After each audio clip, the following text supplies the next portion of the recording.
In the shadow of the Himalayas, amid the whispering forests of northern India and Nepal, a creature once moved silently through the trees, graceful, stealthy, and deadly. She wasn't a legend. She wasn't a myth. She was real. A single Bengal tigress, driven by pain and circumstance, became the most prolific man-eater the world has ever known.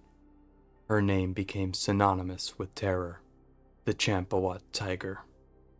Over the course of nearly a decade, she was believed to have killed at least 436 people, not in defense, but as deliberate prey.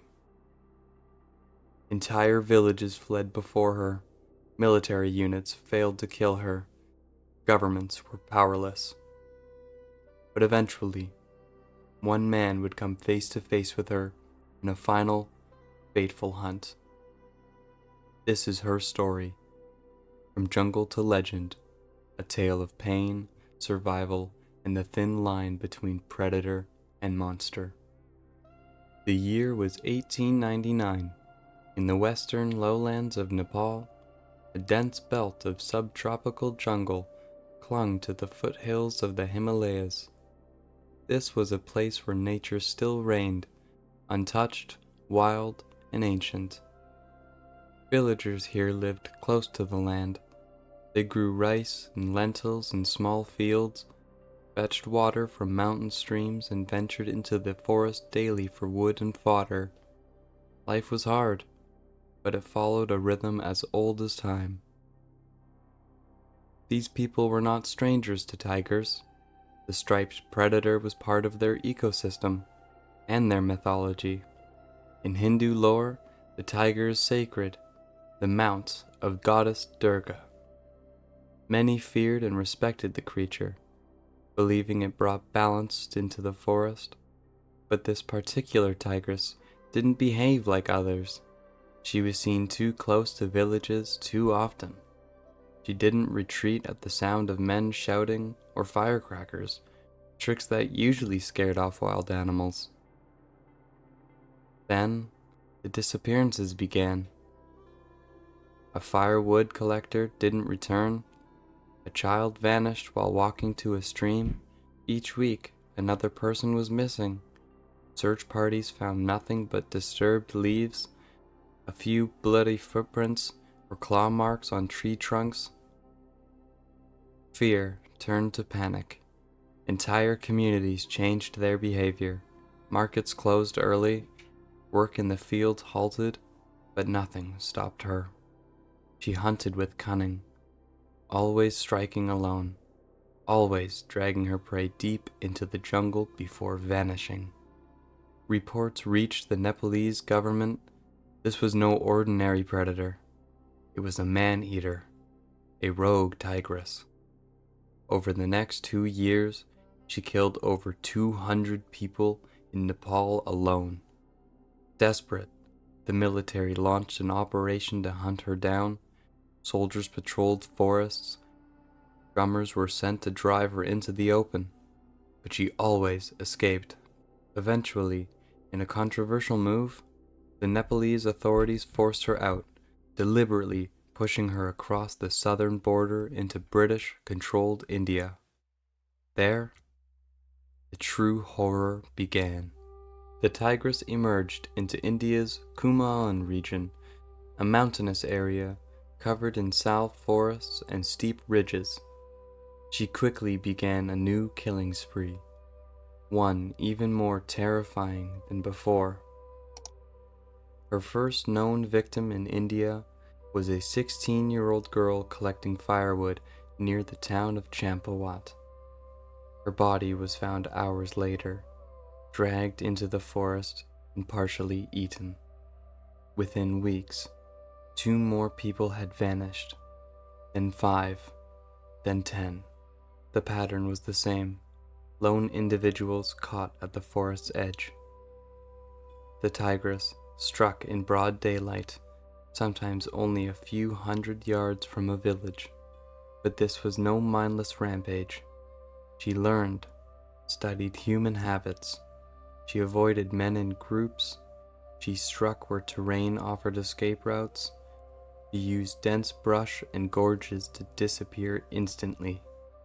Panic spread across dozens of villages. Entire regions were paralyzed. Families refused to let children walk to school. Farmers abandoned their crops. Travelers formed armed caravans. Local economies suffered collapse. As the death toll rose into the hundreds, a strange shift occurred. Fear turned into mythology. Rumors spread that she was possessed by spirits or was a shapeshifter sent by angry gods. Some claimed she could vanish like a ghost. Others said she had human eyes, but the truth was simpler and sadder. When she was finally killed, it was discovered that her upper right canine tooth had been shattered, likely from a poorly aimed bullet years before. With a broken tooth, hunting her natural prey, like deer or boar, became nearly impossible. Injury was not healing. She was starving. And humans were slow, soft, and easy. She adapted. Between 1900 and 1907, she killed at least 436 people, making her the deadliest man-eating tiger in recorded history. British colonial officers issued rewards for her killing. Trained hunters were hired, but none succeeded. Until 1907, when the man who would end her terror came to Champawat. Edward James Corbett, better known as Jim Corbett, was born in India 1875. Unlike many colonial officers, Corbett had grown up around forests, animals, and local communities. He spoke fluent Hindi, lived among villagers, and treated the jungle with deep respect.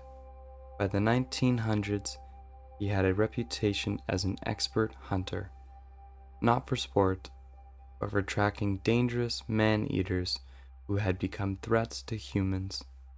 When word of the Champawat Tiger reached him, he agreed to help, but only on one condition: that the government officially declare the animal a man-eater, not just a wild animal. He didn't want to kill a healthy tiger. He wanted to stop a crisis. Corbett arrived in Champawat to find villages half empty. Entire families had fled. Livestock were abandoned. The jungle was quiet. Too quiet. He began investigating recent attack sites. He measured paw prints, mapped scratch marks on trees, and followed trails through dry riverbeds. He interviewed eyewitnesses, often sitting for hours with grieving relatives. Over the following weeks, Corbett tracked the tigress, but failed to catch a clear shot. She moved with uncanny awareness of human presence, slipping away moments before he arrived. In one chilling passage from his journal, Corbett wrote that he once felt her watching him from the brush, though he saw nothing. Then, on April 1907, a girl was killed just a few hundred meters from Champawat town. Corbett examined the body, located the trail, and prepared for a final confrontation. The next day, he would make his move. Corbett organized a massive beat, enlisting over 300 villagers to sweep the jungle in a coordinated drive. He stationed himself near a narrow gorge above a dried riverbed, an ideal ambush point. The beaters began their advance. Loud cries echoed through the forest, drums banged, brush rustled violently. For a long time, there was nothing, just the sound of wind. Then, movement. Corbett spotted her, low to the ground, creeping toward him through thick foliage. She paused. They locked eyes. and she charged. Corbett fired his first shot, missed. The second struck her in the shoulder. She stumbled but didn't fall. She retreated into cover. Heart pounding, Corbett followed the blood trail.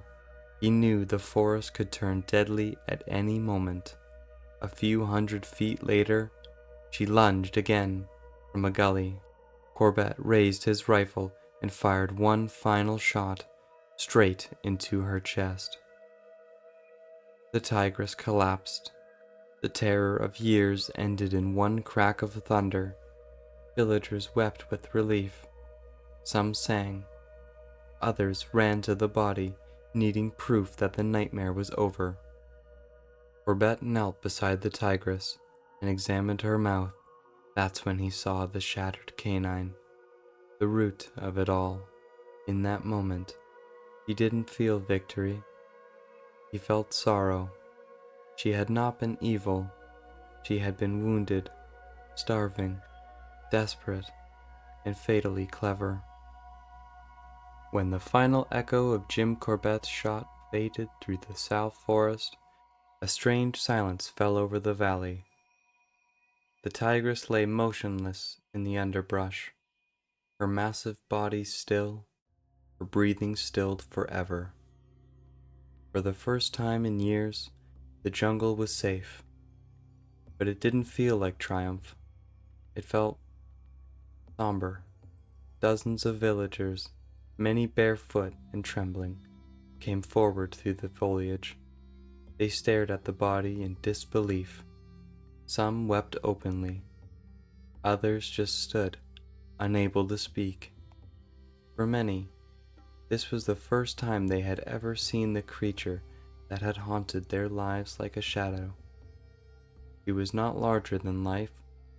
She was not supernatural.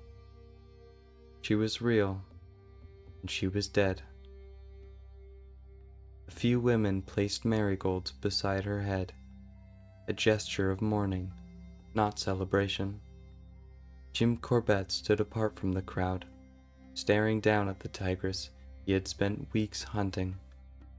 He later wrote in his diary that her eyes, even in death, still held intelligence, not madness, not malice, just pain. She had not chosen this path. She had been forced onto it by injury, by hunger, and by a world that could no longer sustain her. Her body was examined by officials and carried down to the nearest town for inspection. The British press celebrated the kill. Colonial officers praised Corbett as a hero. Rewards were paid. Photographs were taken. But in the hills of Champawat, where the people had lived in fear for years, the mood remained hushed. No one danced. No one shouted. They lit small fires that night, and in the soft glow of flame, stories were told about the woman who gathered wood and never came back, the boy who vanished by the stream, and the beast that walked in daylight, too clever to trap, too quiet to hear. The tigress's reign was over, but her memory was only beginning. What she left behind was more than scars. It was a question, one still asked to this day. What happens when wildness is cornered? The Champawat tiger remains the most lethal individual predator in recorded history. But her legacy is more than a body count. Her story helped shape modern wildlife policy and opened global eyes to the real causes of man-eating behavior. Corbett spent the rest of his life writing books, not to boast, but to teach.